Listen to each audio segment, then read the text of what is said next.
we go. Jake and Josh are here to analyze the game they love for the team they love. This is another Dolphins podcast. Here's your host, Jake Mendel and Josh Houtz.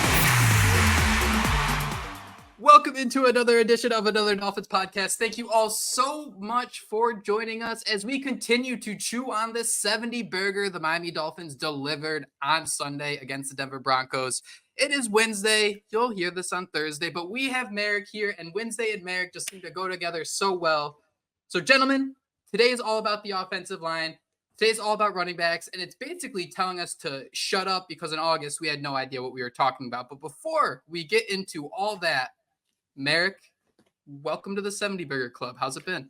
Oh, man. It has been awesome. It has been just a fantastic week. This is the week you guys probably have similar experiences where you're living, but this is the week where other fan bases, other members of other fan bases look at you in your Dolphins hat or your Dolphins t-shirt and they say, hey, dude, congratulations on 70 points. Like, it was awesome. I was in the pickup line picking my kids up from school yesterday, and I had multiple dads coming up to me, high-fiving me, saying congratulations. And I know it was just week 3, and there's a lot left for this Dolphins team to do. But for 1 week and 1 week only, we can really, really enjoy essentially the greatest offensive showing in modern football, and it belongs to our Miami Dolphins. Awesome.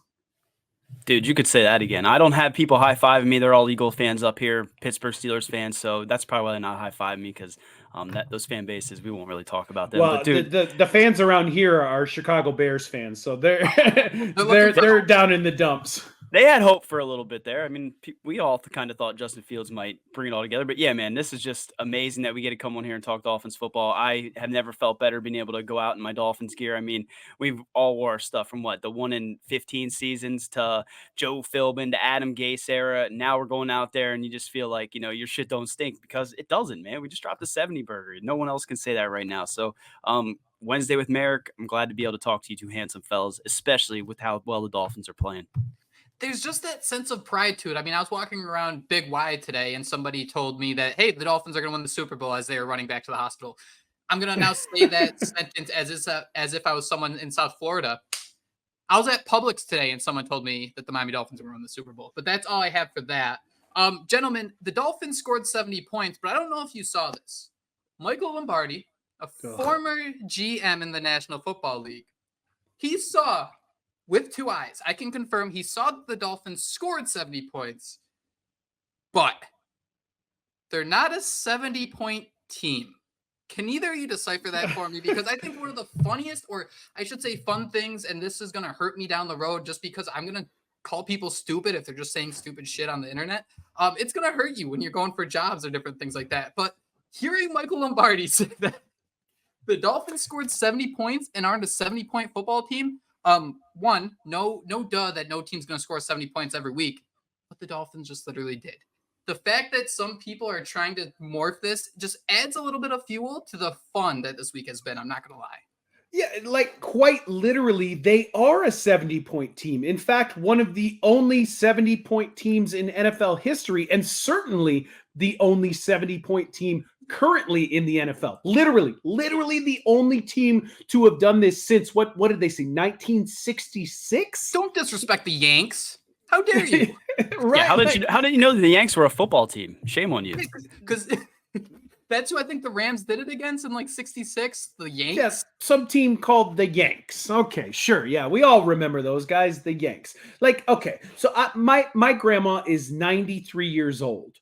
The last time an NFL football team put up 70 points, my grandma was 36 years old, which is younger than I am right now. That puts it into perspective for me. So Michael Lombardi, you can sit there and you can say that the Dolphins aren't a 70-point team, but that's actually false. And actually what I took most umbrage with in his little tweet thread from earlier today was the fact that he kept calling our head coach Mike McDaniels.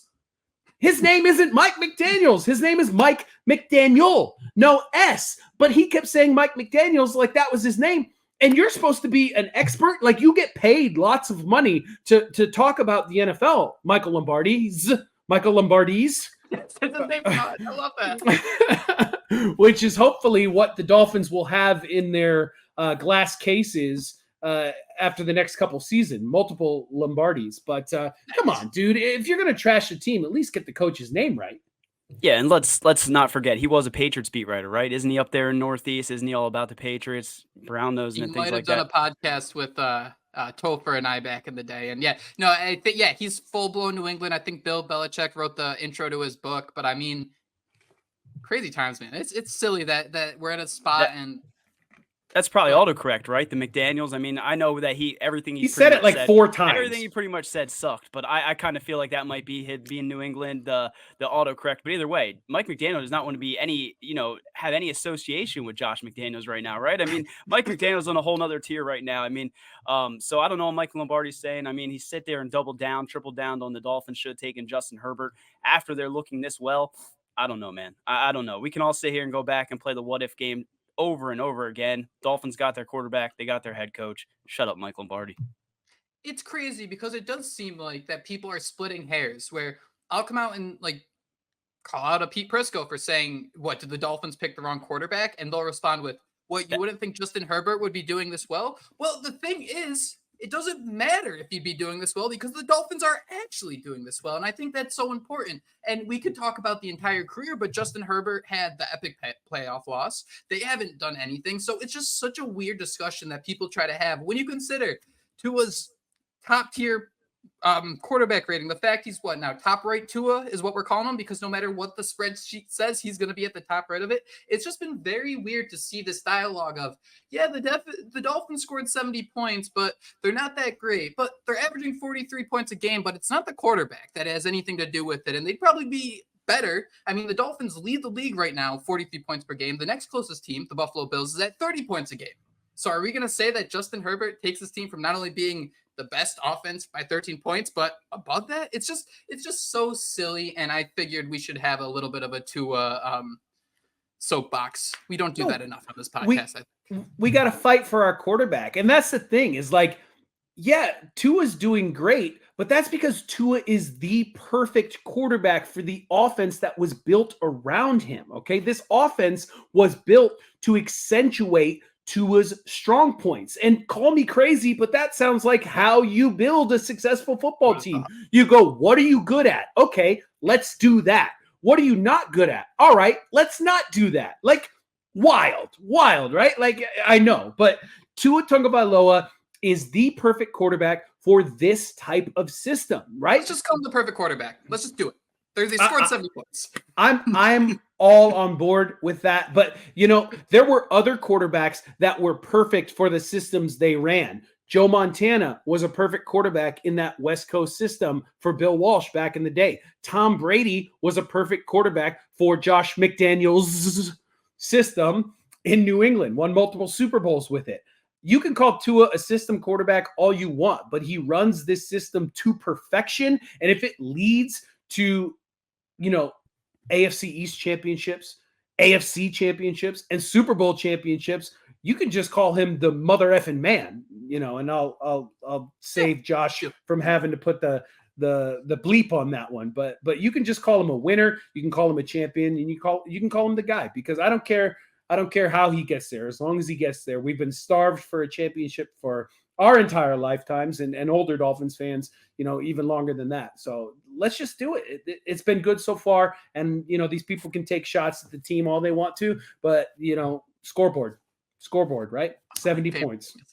Yeah, I'll be honest. I definitely got him and Pete Prisco mixed up. They're, two turds don't make a right, so that might be my bad. I do think it's funny, though, how, it's always the Dolphins, right? A guy gets traded to the Dolphins, their Madden overall rating goes down. They're not going to be the same player, the whole Patrick Mahomes, thing with Tyreek Hill coming to Miami. We never hear this stuff about Brock Purdy. It just feels like it's always about the Dolphins. They always try to, discount what Tua has done. And, I mean, he just goes out there and continues to, throw touchdown passes, dissect defenses with, the shortest amount of time to drop back, the longest average depth. I don't care that he's a system quarterback if that's what he is. He is our guy. He's our quarterback, and we've been waiting 20-plus years since Dan Marino retired for this type of quarterback, this type of offense, and we got it now. So, yeah, our shit don't stink. No one can tell us anything. Not Pete Prisco, not Mike Lombardi, nobody. So here's a question, gentlemen. Have you ever heard a system quarterback be called bad, or has someone ever been called a system quarterback after playing poorly? Like, oh, he's bad for the system? No, Tom Brady was a he's system quarterback, right? He sucks. Like, he Wasn't played Tom poorly. Brady? Like, Yeah, that you hear system quarterback all the time, but like I don't know. That's just like, hey, you do your job well. We asked you you. did it right. We asked you. Yeah, we asked you to play quarterback in this system, and you did it very well. That's, to me, that's not a slur. System quarterback is like, you get called a system quarterback when your team's doing well. To your point, Jake. You've never heard like when the Jags were making it to the Super Bowl, was Blake Bortles ever a system quarterback? So there was something going on there.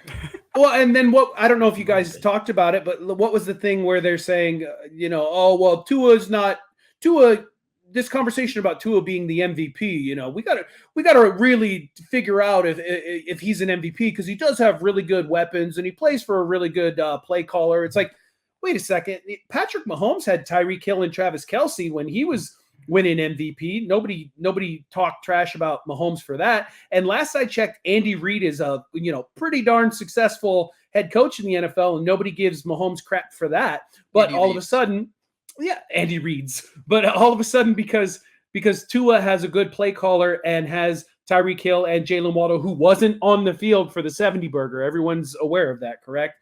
All of a sudden, Tua can't be MVP because he plays with good players and plays for a good play caller. Get out of here with that crap. And no one said anything. Where was that energy when Tua was out there throwing to Isaiah Ford and Lynn Bowden Jr. and some of those guys? So no one had anything to say at that. Yeah, that broke my heart to name all those guys because those were all part of the Houts fan club. But you know what I mean? Williams. I mean, the skill players now, yes, okay, they're elite skill players, but they drafted Jalen Waddle. It's not our fault that no one else took him. The Dolphins knew what type of player he was, moved up, got him. It's not our fault no other team went out there and got Tyreek Hill, and the fact that Mike McDaniel was building this offense around him. So where was the same energy when Tua was out there with Brian Flores, holding him back, Chan Gailey, the three-headed monster, and Godsey, Stewsville, and whoever the hell the other guy was, Charlie Fry, right? Charlie Fry. They do anything to discredit Tua, and I think that's why it's so sickening. But shout out to the Dolphins fan base, because there were times when, left arm of God, I'd go on there and I'd say all sorts of different things. I don't have to do that anymore. The Dolphins fan base, they attack anybody that says anything bad about Tua to a fault at times. So these guys are going to eat their words. Pete Prisco's eating his word. He's already saying he's sorry and things like that.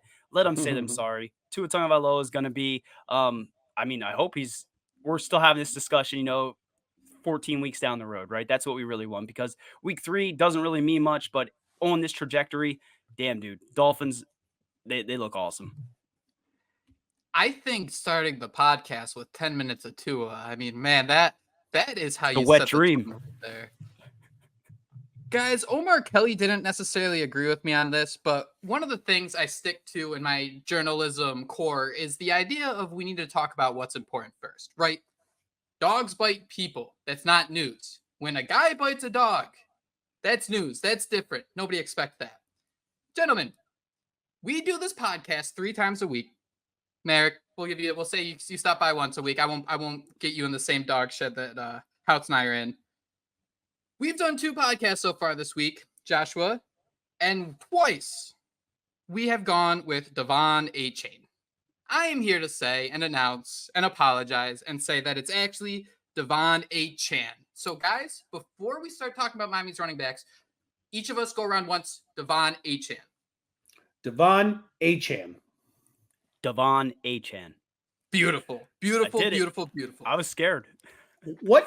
That sounds too close to the website, right? ESPN doesn't even have his name spelled right, though. And the website did have Achane, right? They were even saying it wrong. The Dolphins told us that we needed to pronounce it as Achane. So who knows where this is coming from. But to me, Achane sounds too much like 8chan. And Jake, you're probably more hip to that than I am. I don't know what 4chan is. I don't know what 8chan is. Every time I've heard about it, it's like to talk about like QAnon crazy people and stuff like that. So, or like the dark interwebs. So I don't know anything about 8chan. I don't know if what you want to out yourself here, Jake, but 8chan sounds too much like 8chan. Bro, we need to figure out a way to make Devon Achane be twice as good as 4chan. Because it's 2 4chans is an 8chan. So we got to think of a way to connect those Powers that be. That is for the future. I have to relate to him though, because everyone's called me Hoots for so long. Like I think Travis Wingfield still calls me Hoots. So like, is this just Devon Achane? No one knew how, or Devon Achane. No one knew how to say his name, and he was just like, "Yeah, man, what's up? How's it going?" And then he finally had this 200-yard game, and he's like, "Yo, y'all been saying my name wrong. Cut that shit out. I'm the offensive player of the week. Let's stop this right now." That's exactly what happened. To do that, I think there might exactly. Yeah, he earned the right to be called his name. You know, not many people get that in this life. All you have I'm is still your name. Hoots. I'm still Hoots. You are a Hoots, I'll tell you that. So, looking at this performance from Achane, the 3rd round pick, he was MIA the first couple of weeks of the season. Burst onto the scene, 18 carries, 203 yards, 11 yards per carry, and then another, 4 receptions on 4 targets for 30 yards and 2 more touchdowns. 2 touchdowns. I was going to say 1, but total of 4. So, guys, we spoke recently, and we were concerned about the idea of this Miami Dolphins running back room, right? Yeah, Chris Brooks, an undrafted free agent, sure. Devon Achane, he didn't do much throughout the preseason. He's a smaller guy. We hear the hate. Maybe the Dolphins will do what they did last year. They kind of kept the rookies on the bench for most of the year.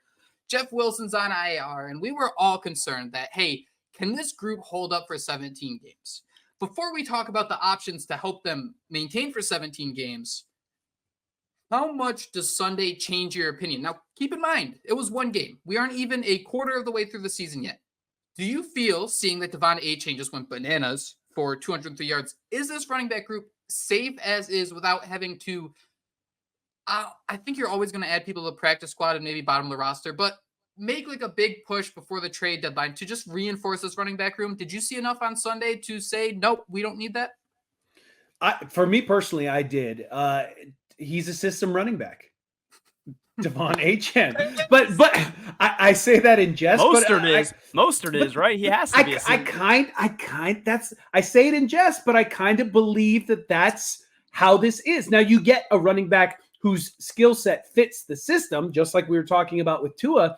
But I do think that it's this Mike McDaniel running system, this Kyle Shanahan system that is allowing these offensive linemen to allow these running backs to be successful. The offensive linemen, and you got to give props to Butch Berry as well, who came in and took essentially the exact same group from last year, which was a poor group, and turned them into, I mean, if you're looking online today, you can find multiple metrics where the Dolphins are ranked as the #1 offensive line in the entire NFL, which will happen when you rush for 300 and something yards and multiple touchdowns on the ground. But I do think it's the system that's allowing these guys to thrive, but it's their skill set that's allowing them to thrive in the system. So, it's kind of a blend of both, and the speed from Mostert, the speed from Achane allows them to hit the open holes and turn on those afterburners, turn on the jets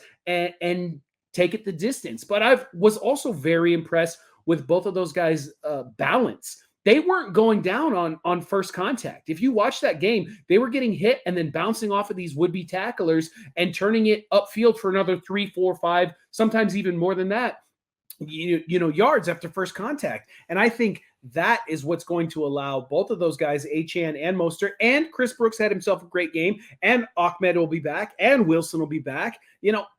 Between those 5 guys, I think you got a solid group of running backs there. And I personally do not believe that they need to go out there and trade away draft picks and spend any type of big money contract for anybody, whether that's John Taylor. There's still people out there that want to trade for Derrick Henry, even though he's having himself a majorly down year right now. I just don't think it's necessary. These guys really showed in week 3 that they can carry the load. Josh, before we get your thoughts, I want to start by asking you, what would you trade for Dalvin Cook right now? That face. Michael Lombardi. A microwaved hot dog without poking the holes in it, so that thing was I don't know, man. I have no interest in Dalvin Cook, and I'm going to be honest. I think half the reason I had interest in Jonathan Taylor was because the Dolphins made me feel like we had to, right? I mean, they were going after every damn veteran running back on the market. They were ready to pay Jonathan Taylor top-notch money, and I just have to know, what the hell were they seeing in practice? I mean, you knew Raheem Mostert was bigger, stronger this year. You knew what he could do in this offense. You knew what Devon Achane was when you drafted him, right? I mean, I think I'm blaming the Dolphins for this one. I came on here and I said they needed to trade it. I was sitting here, trying to make sense of it, trying to nitpick a little bit, but I'm blaming Chris Greer and the Dolphins for this. I have no idea why they were trying to go after. I got my earbuds stuck in my hair. I have no idea why they're going after a veteran running back, why they're willing to pay Jonathan Taylor top-notch money when they have a 21-year-old running back that they gave a third-round pick for that can go out there and rush for 203 yards, 4 touchdowns in that game. I had written down he had 104 yards over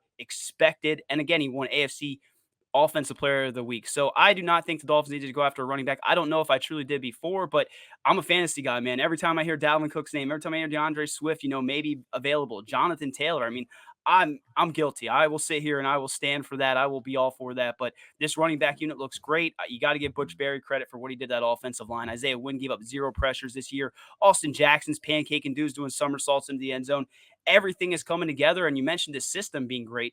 How do you game plan for this? The Zebra Sports put out that, there were no stacked boxes against Devon Achane because everyone's worried about the passing game. I mean, they're going to have those opportunities to run the football. So no interest in going out there and overpaying for Jonathan Taylor as much as, that would appeal to me in a past life. But I like the way this running back unit's looking. And I've even had people say, could Salvon Ahmed be traded now? Someone on the Finsider said, would you trade Salvon Ahmed for a 2nd-round pick? And I was like, dude, ain't no one giving a 2nd-round pick for him, but if they are, sure, yeah.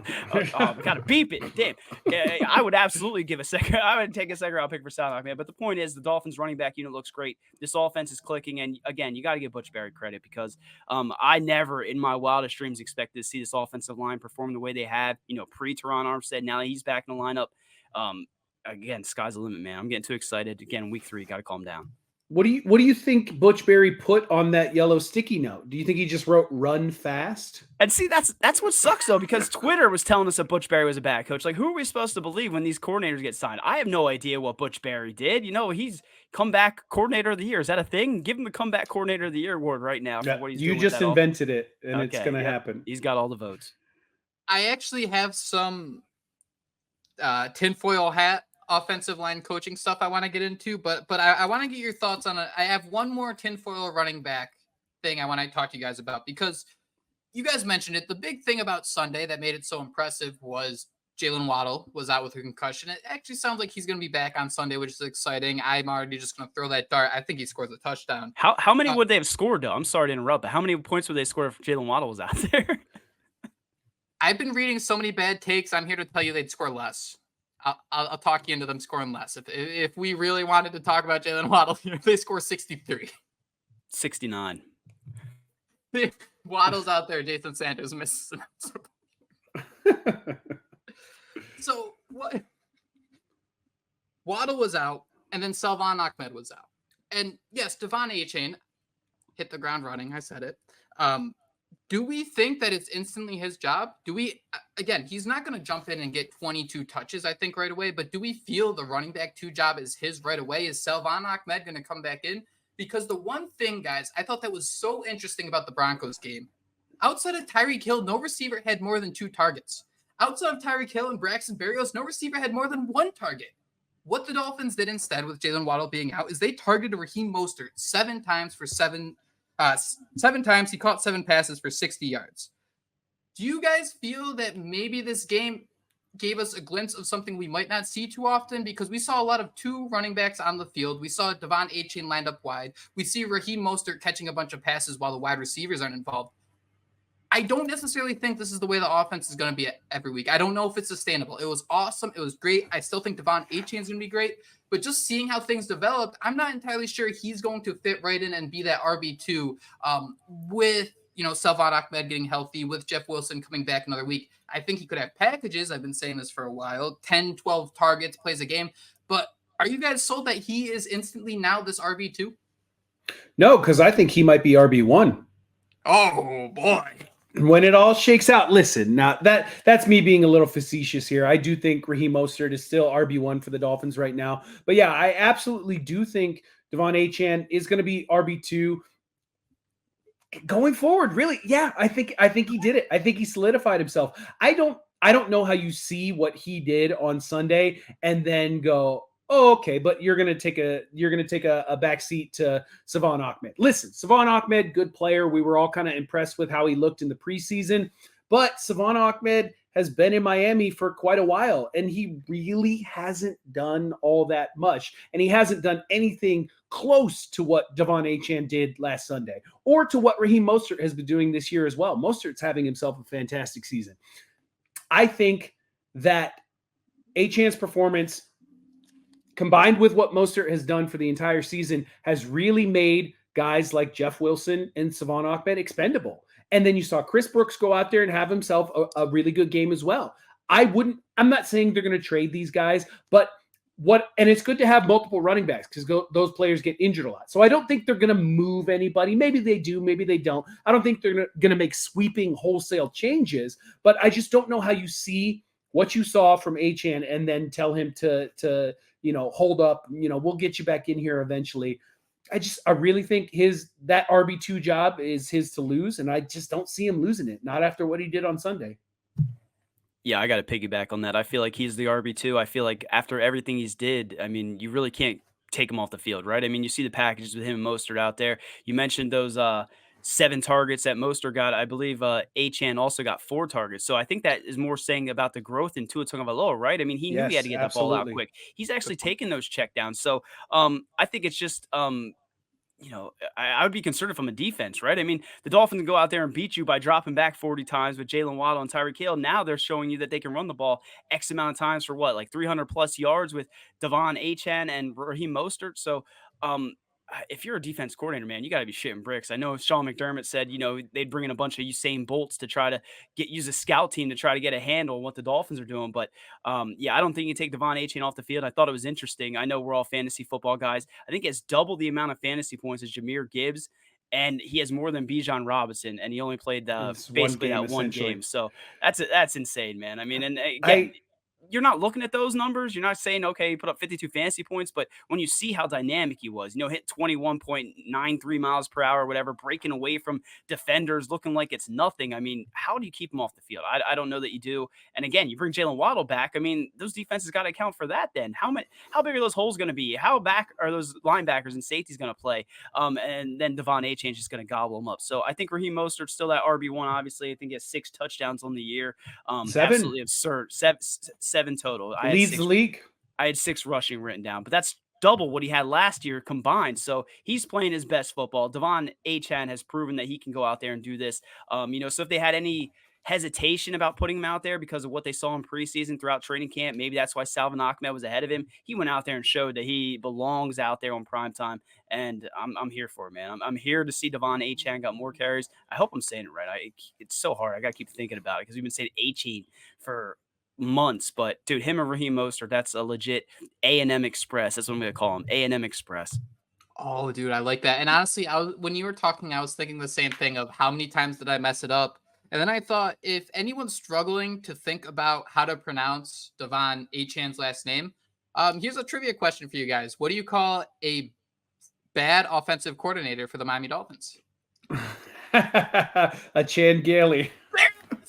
Nice. What wasn't that offense like point wise, like up there in Dolphins history? It was like the highest point total. I shit all over Chan. I'm like, that dude sucks, man. He just stayed at retirement. And then everyone's like, yo, man, but their offense scored X amount of points. It's like, not anymore, man. We just scored 70 on the Broncos, right? That number's got to be going up. But Josh, you are 100% correct.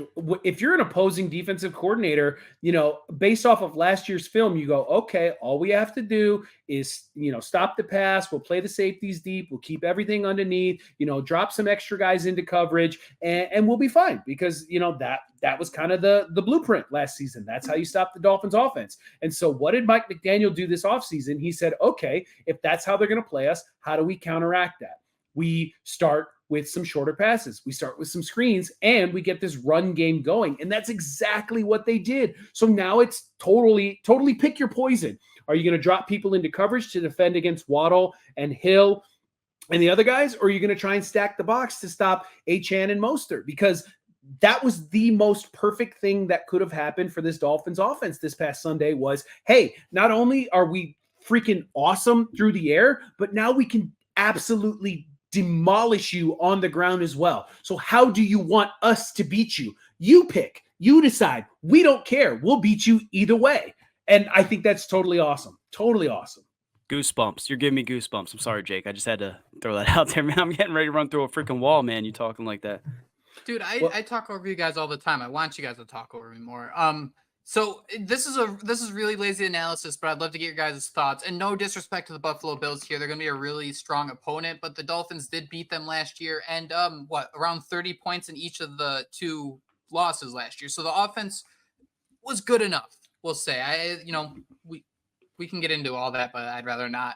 So when you look at Miami's schedule this year, is what I'm trying to get at, is you see the New England Patriots, right? They put up 24 points. Philadelphia, Kansas City, Washington, Dallas, Baltimore. Is there a chance that Miami's toughest test would be trying to figure out a team like the Patriots, like we saw in week 2, where you had Tua throwing for 250 yards. Mostert ran for 121, but there were still a couple plays that just looked really awkward, made the Dolphins uncomfortable. Of course, it's important to keep in mind that against the Denver Broncos, they missed that 3rd and short and 4th and short with Alec Ingold out there. But in terms of just like start to finish winning, but still looking uncomfortable and maybe not everything going perfectly to plan, right now the Patriots seem like that team. So I'm just curious to get your guys' thoughts about that. Certainly so far. I think you can't overlook this Sunday's game. I think it's a really important game. The Buffalo Bills are tough. Josh Allen is a really good quarterback. He struggles at times, especially against the Miami Dolphins, but he's a good quarterback. And Stephon Diggs is a great wide receiver. James Cook is having himself a really nice season at running back for the Buffalo Bills. And then that defense has always been a really tough defense. This year, they're playing the pass really well, but they are struggling against the ground game. They are struggling against the rush. So this could be another Mostert and Achane type of week. But don't look now. I don't know if you've seen the Buffalo Bills injury report so far this week. Both Micah Hyde and Jordan Poyer haven't practiced at all so far this week, and they both missed practice today, Wednesday, September 27th. So they could be missing a couple guys in that secondary as well, which, you don't want when you're playing against Jalen Waddle and Tyreek Hill and Tua Tagovailoa. Yeah, I had no idea that those guys were out. So, I mean, the Dolphins have to be licking their chops. But you're right. I mean, we're sitting here, we're heading into this 3-0. A lot of the fan base is, overly confident. But this is still the Buffalo Bills, right? To be the man, you got to beat the man. And we got to show that we can beat the Buffalo Bills. Every time we played them in the Mike McDaniel era, it's been a pretty close game. I mean, I know a lot of people like to sit there and show the Josh Allen stats from Bills Mafia about how he's dominated Dolphins. A lot of that came when Brian Flores was here. A lot of that came when he had X, Y, and Z at all coordinators. So this Dolphins team is much different now, but this is the heavyweight battle. I mean, you go up there in Buffalo, you beat them, you start the season 4-0. I mean, then they're starting to get scared, right? Then they're starting to feel that pressure on the back of their head. But if we go up there and we lose and we start 3-1, I mean, you still got to feel pretty damn good about it. So I'm not sitting here trying to get everyone, excited about a loss, because I'm super confident right now. This is the most confident I've been about the Dolphins in many years, but I'm not sitting here getting ready to talk crap. I just think that this Dolphins team is much better than the team that the Bills almost lost to in the playoffs. And you got to remember that. I mean, they almost lost to Skylar Thompson. Dolphins gave up a lot of, big plays in that game. They let the Bills get back into that and win that playoff game. This is Tua Tagovailoa's team now, and this is a whole different story. It's not going to be snowballs thrown at Trent Sherfield. It's not going to be cold up there. He's going to be in his element. So I want to see the Dolphins go up there and just lay the wood on him, man. What if they go up there? I'm not even going to talk about it, but I don't think that this is, the end isn't. The season isn't over if they lose to Buffalo, but Dolphins Twitter, man, as soon as, if anything were to happen, they'd be sitting here doom and gloom. I'm just ecstatic that we're in this situation, 3-0, getting ready to play the Bills, getting ready to take over that AFC East like we've all dreamed of. Last week was a revenge game in the fact that a lot of people on the Miami Dolphins coaching staff and roster played in Denver or coached in Denver. This week is a revenge game, not for those same reasons, but because of what happened in the playoffs last year and what happened late in the season in Buffalo last year when those fans were throwing those snowballs and those ice balls at the team.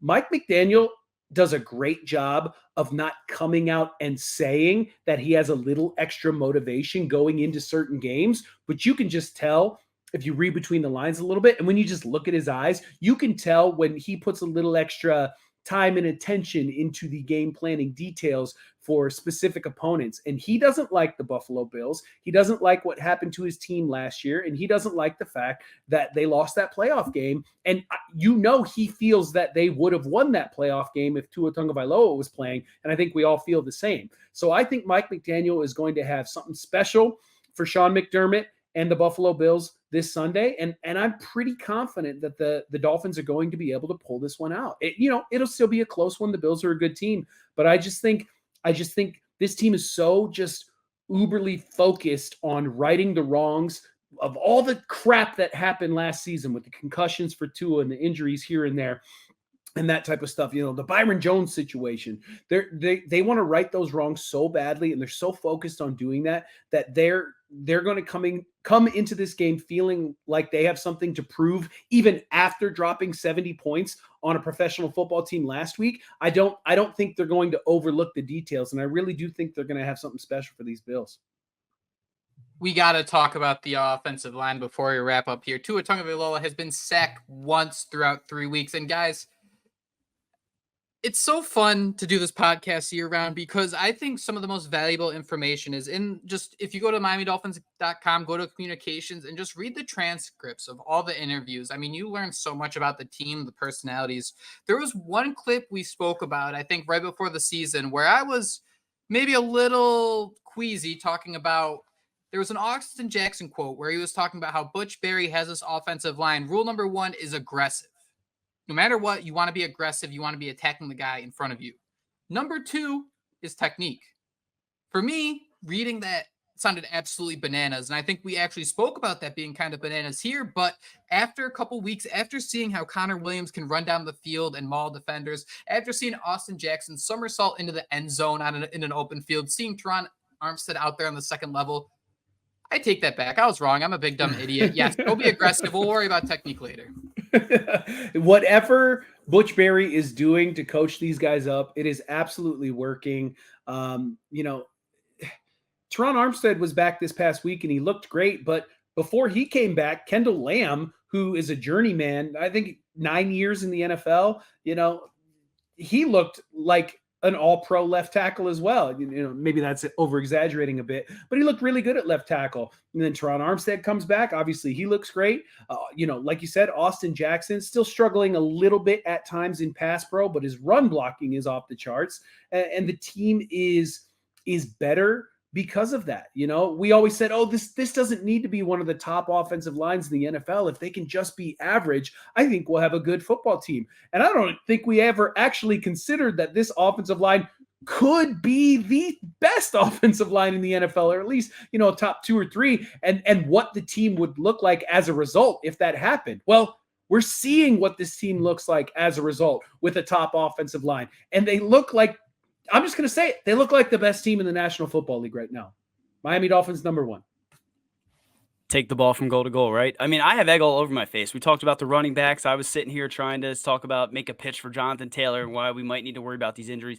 Now I'm having egg on my face about this offensive line, and I'm more than happy about it, right? I don't care. You guys can all expose me all you want for saying I was concerned about Austin Jackson, this, that, and the other thing. I mean, he's playing awesome. I guess my biggest thing is now you got to pay Isaiah Wynn after this year. You got to pay Austin Jackson. You got to pay Connor Williams. I mean, that offensive line's playing awesome. They're going to have to figure out a way to keep them together. But you were talking about that, and we've been talking about systems in the entire podcast. Is this Butch Berry's offensive line system that anybody can plug and play? Maybe we don't pay the players. Maybe we just pay Butch Berry. Now, I did not see the injury report, but how do you guys feel? I mean, we're sitting here praising the offensive line. Teron Armstead looked like a juggernaut. Isaiah Wynn hasn't given up a pressure all season. Connor Williams, he has some snap issues here and there. Did not practice today. Okay, so that's what I was getting to. No Connor Williams today. I forgot Robert Hunt also needs to get paid. So this offensive line has looked great. They all pretty much need to be paid. But how do you guys feel? Connor Williams is out. Liam Eichenberg starting. Well, I mean, I don't want to see his ass at guard. I definitely don't want to see him at center. I'll tell you what, if you need to know, if you're trying to figure out, is it Butch Berry or is it the players? Well, if Liam Eichenberg is starting at center this week, I think we'll figure that out pretty quickly. If Eichenberg looks great at center, then yes, give Butch Berry whatever he wants. Keys to the city. Did he look bad last week? I mean, I don't think I saw that noticeable. Okay, his snaps were off. Yeah, You answered your own question. If you have to ask if someone looked bad, if you don't know right away someone was bad, I think those they did a snaps good weren't job. off. He didn't have any of those Connor Williams snaps, did he? He had a couple. He had a couple that were a Okay. little high, but All right. I remember watching. Go, well, he looks like Connor Williams. So as long as the blocking is up to snuff, then we'll deal with a couple, miss snaps per game. Hopefully they can clean that up though. Josh, and I'm not trying to hate here, but the best compliment I think you ever gave Liam Eichenberg is when you said Connor Williams came back in the game on Sunday. I mean, that right there tells you that he couldn't have been too bad. Yeah, I wasn't sure in our last pod. I was like, did he even come back? Like, I really didn't notice the difference, which I guess that's a good thing for Liam Eichenberg. I mean, maybe he wasn't, a tackle transition to guard. Maybe he was a center all along, and this was the Dolphins' ultimate plan: not pay Connor Williams. He walks, and they have Liam Eichenberg right behind him that can play center. But in all seriousness, man, this offensive line has just been awesome to see everything else come with it. Tua Tagovailoa standing back there with all that time. I keep looking at the Tyreek Hill touchdown.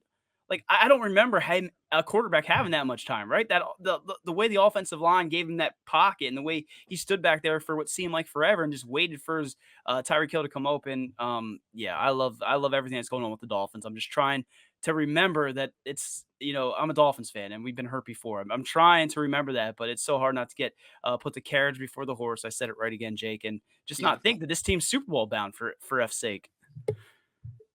So one of the things I thought was interesting, and with Mike McDaniel, the way he talks, it's a lot of nothing. His head's in the clouds. Take that for whatever you want it to mean. But Same. There are some really interesting nuggets in there, and there's a lot of generic coach talk in terms of like this guy's gonna be great. We expect a lot from him. Yada yada yada. But when Butch Berry was brought in, there was a little bit of a conversation about Frank Smith, Miami Dolphins offensive coordinator. I'm not going to call him Frank Clark. Baby steps. But there was the idea that bringing in Butch Berry meant that Frank Smith had to spend less time with the offensive line. Frank Smith actually has a history as being an offensive line coach, and I guess the idea was now he has more time to focus on the offense as general. 3 games for the season. Can you guys try to decipher that for me? Do you see anything different like it is that just you have a offensive line coach who can go in and do their job, where you have an offensive coordinator who doesn't have to micromanage, and as a result everyone's doing a little better? Does that even make sense? Yeah, that's a good point. When you hire a coach to be your offensive line coach, you expect him to be able to handle those duties, and unfortunately that wasn't happening last year. So you get a veteran coach like Butch Berry who comes in, and let's just be honest, he has a reputation as a hard ass. And sometimes that's exactly what athletes need. They just need somebody to get in their face and tell them, hey, what you're doing, don't do that. You're doing it wrong. This way is the way I would like you to do it. This is right. Do it that way. And if you do it that way, you'll find success. And apparently that's what's been going on with Butch Berry. And as a result, like you said, Frank Smith is able to focus his time and attention on other things. What those things are, hell if I know. I don't know what Frank Smith does. I was pretty sure Mike McDaniel was the mastermind behind this offense. But whatever Frank Smith is doing, apparently he's doing it very well, in addition to Butch Berry, kicking this O-line's ass into gear. So yeah, and to your point, I think also Vic Fangio is kind of one of those guys, right? Those hard asses that get on their players. You mentioned the offensive line. Matt Applebaum, he came from Boston College, right? I mean, he probably had a different approach with some of these guys. He's dealing with younger kids. Maybe it did seem like he was a little bit in over his head with the offensive line last year. Obviously, went back to Boston College. You bring in Butch Berry, you let Frank Smith go and do his thing. I don't know exactly what their job entails, but whatever it is, I mean, I'm here for it. Butch Berry, everyone that sat there said it was a terrible hire. I mean, again, I had no idea. I have no idea what Butch Berry does. Never even heard of him before last year, to be completely honest. But he has got this offensive line working their ass off, and whatever Frank Smith's doing with Mike McDaniel's working. So, you got to give credit to Mike McDaniel for putting this coaching staff together, for seeing that Matt Applebaum wasn't the dude, for moving on from that, for bringing in Vic Fangio as your defense coordinator. I'm just trying not to get too high on this Dolphins team. It's just so hard not to gush over everything they're doing. You can get high on them, Josh. They haven't lost a game. They haven't lost a game. They haven't, but this was light them up. Light them up. I just feel like I'm just so doomed to just feel like I'm going to be depressed my whole life. Eeyore style, right? Just all your life. Let's break it down simply. What have they always told us wins championships? Defense and a running game. Well, last week we saw the running game.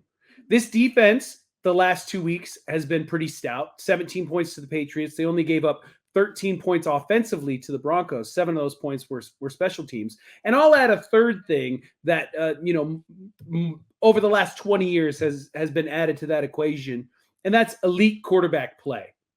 Have we seen that as well? So Yes. Right now, we're 3 for 3. We got a defense led by Vic Fangio that's gotten better each game throughout the season, and we're only 3 weeks in, so it has room to get even better. We have a running game that literally set records last week, in a professional football game, and we have a quarterback who is on an MVP pace once again, 2 seasons in a row. And if he stays healthy, he's going to have the best career that he's ever had in the National Football League. And right there, that's 3 for 3. You got 3 ingredients for the Super Bowl recipe, and they're all on the Miami Dolphins right now. Do you need a defense when you're scoring 70 points? That was going to be my first question. I was going to ask either of you if you actually place a Tua bet for MVP, because I for whatever reason, Capital One or whatever it is, it always gets denied when I try to upload money. And Bro, I would have I voted am for Tua cursed. MVP every year. Every year I would have voted for him since a rookie year, and now I don't have it, and he's the favorite to win. And I'm like, dude, you're such a dumbass. Mike McDaniel, head coach of the year as well. What the? I made 2 bets last weekend. One was on River Craycraft over 29.5 yards. He got one catch. No, he got one catch and got injured. And then I made a parlay with, I think I took Patriots -2.5, which is the only leg in that parlay that hit, because then the other 2 were on the money line of the Ravens over the Colts and the Texans over, or whoever was playing the Texans over the Texans. And not only did the Colts beat the Ravens, but the Texans won as well. So I got to stop betting. I'm really bad at this. We're not a betting podcast. We'll just say that right now. I'm so bad at it. I'll talk about it. Hey, send us an email, send us a tweet. If you guys want to hear more like betting, props, parlays, let me know. I'm very interested. I love doing, this isn't a sponsor. I love going on Underdog, doing their over under type stuff as well. So it should be a sponsor. If you're listening to this, Underdog, hook it up. I love that site. Open arms, man. Open arms. Yeah, no, if people are interested in that stuff, please let me know, because I'd be happy to talk about it. But guys, just to kind of wrap up this conversation about the offensive linemen, when I see like a Mark Schlereth or somebody else really break down like offensive line film, I pick it up, right? Oh, that makes sense what they're doing there. But Sunday against the Denver Broncos felt like the first time where like I saw Miami's offensive line and I just understood their identity, because the idea of just mauling whoever's in front of you, it was just so on display, where I don't like, obviously every team has a game plan, but just Miami's ability to go out there and maul, whether it was Armstead on the left, Isaiah, all across the offensive line. So as we wrap up here, I want to get your guys' thoughts. Who's the biggest surprise on the offensive line? Austin Jackson for me. Yeah, I think, and it's got to be, right? Because everybody said Austin Jackson was going to be garbage. But to your credit, Jake, you always brought up the fact that he was young when he was drafted, and you did say it was too early to turn the page on him. And I think both Josh and I told you were crazy, and that we were ready to trade for whoever the hot name was. We were going to sign Mike McGlinchey, who went to the Broncos, and that didn't work out very well for him. So Austin Jackson, while not, an elite offensive lineman as of yet, again, pass pro needs to get a little bit better, but that rushing offense, that rushing, blocking that he's doing right now is just phenomenal work. And again, he's still young, has room to grow. So, but now we run into the conundrum of, do you pay Austin Jackson? Does he stick around, or do you draft his replacement? Who knows? Some right tackle. Come on. What's Kendall Lamb's contract? We got a lot of guys in this offensive line that we got to figure out. I was gonna say Austin Jackson, but you already went with that, so I'm gonna say Isaiah Wynn. I'm good friends with a guy that's in my fantasy leagues. He's a Patriots fan. His name's Brett. He sits here and trolls the hell out of me, sending me tweets about the Patriots fans making jokes about Isaiah Wynn in Miami. I sent him today Travis Wingfield's tweet about him giving up 0 pressures, and he's just like, dude, what the F? I mean, Isaiah Wynn has been a complete transformation, but again, that's a guy that you're gonna need to pay. So I'm impressed by this entire offensive line outside of Robert Hunt and Teron Armstead, right? I mean, when Kendall Lamb came in, and you're impressed with those guys too, but you're not surprised. Yeah. What I'm confused, but either way, You said you were impressed with everyone on the offensive line except for Teron Armstead and Robert Woods. Oh, okay, yeah. Let's make sure we get that clear. But you could have put Kendall Lamb in a Teron Armstead jersey. No one would even know the difference right there for the first few weeks. So, shout out again to Butch Berry, but I would say Isaiah Wynn just because you said Austin Jackson. But whoever it is, I mean, we're stoked, man. We're stoked for what this Dolphins team's doing, what they're building, and I have not felt this good heading into Week 4 in 2 One decades, season. probably, They were 3-0 right? last year. Okay, yeah. But you still feel better this year, right? Okay. So After 70 points? Oh, hell yeah. It's been a whole 365 days since I felt this way, but I really feel this way now. He's happy 1 week a year. Guys, it's for real this time. I mean it. Oh, I hope This has been a blast. I blame the 10 minutes of Tua at the start that really got the got the blood pumping here. But gentlemen, juice is flowing. this has been an absolute blast, and we can't wrap up without getting the analysis everybody's been waiting for. The analysis that's been pretty spot on. So, Merrick, what are the Youngbloods saying about Sunday's matchup against the Buffalo Bills? Yeah, if you remember correctly, they said last week the Dolphins would beat the Broncos by a lot. That's a lot. That was true. So they're, even my 7-year-old who hates the world, he is drinking the Kool-Aid now. He said, Dad, do you think we're going to beat the Chiefs when we play them in the Super Bowl? And I was like, we can't play the Chiefs in the Super Bowl. But he was like cocky, like that. He was like, I'm going to think of the best team I can think of and then say, we're going to play them in the Super Bowl and then we're probably going to win. So even the 7-year-old who hates everything, he has us over the Chiefs in the Super Bowl. So I think he's going to be a little off on that one. I did tell him we could probably play them in the AFC Championship game. And then, yes, once we beat them, because they'll be coming to Miami because we plan on being undefeated through the regular season. So we'll clearly get the number 1 seed. They've already lost a game. But they both are drinking the Kool-Aid. My oldest thinks it's going to be a close game with the Bills because, he remembers these games last year. I'm trying to remember his score prediction. I believe it was, he thinks we're going to score a lot of points based off of last week. So I think he said 34, so a little reserved. 34-27 was his prediction. And then the youngest one didn't give me a score, but he said we're going to crush the Bills because at this point he thinks we're going to crush everyone. So. Yeah, I don't like that last part. I'm a little worried now. I'm a little worried now that he's on board, but yeah, man, let's do it. I mean, no disrespect, Merrick, but who would you say knows the landscape of the NFL better in terms of divisions? Your 7-year-old son or Ryan Tannehill? Ooh. Yeah, definitely my 7-year-old son. And my 7-year-old's actually a more intelligent football mind than Michael Lombardi's. Does he have toe thumbs? Does he have toe thumbs like Tano? No, he does not. I had to ask your guys' opinion on this because I don't know if I froze up. Jake froze up. I have to ask your opinion on this, though, because someone asked me if the Dolphins, the Chiefs, who's the other undefeated team? Chiefs? Is it the Eagles? No, it's not the Chiefs. The only undefeated teams are the 49ers, the Eagles, and the Dolphins. Okay. So if the Eagles and 49ers lose, do the Dolphins, the Larry Zonk and all them, do they pop the champagne then, or do they wait until the Dolphins lose? This was a question. Great question. That was, I think so Jake and I both got added at this. I don't know the answer to that. God.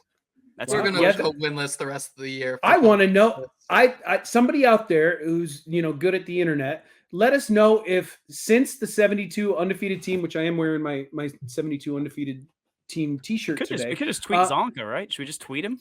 We might need to ask him. Have the Dolphins, the Miami Dolphins, ever been the final undefeated team since the 72 Dolphins? I need to know. Somebody let us know. That is a great question, and I think that will give by the way, I'm predicting the Dolphins win 27-24. That's my official prediction. Dolphins. Sanders, game winner. Maybe. No, you gotta tell us. Don't say maybe. Was it the game winner or not? Come on, don't tell. No. I don't want to put anything on Sanders. I think this is going to be a Tua Tagovailoa led last minute drive for the touchdown. We'll be down 20-24. We'll score the touchdown late and we'll win the game 27-24. Listen.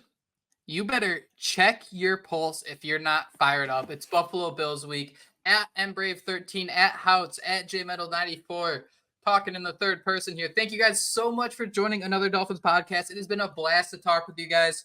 Please hit that subscribe button if you are looking for more Dolphins content because it is coming your way.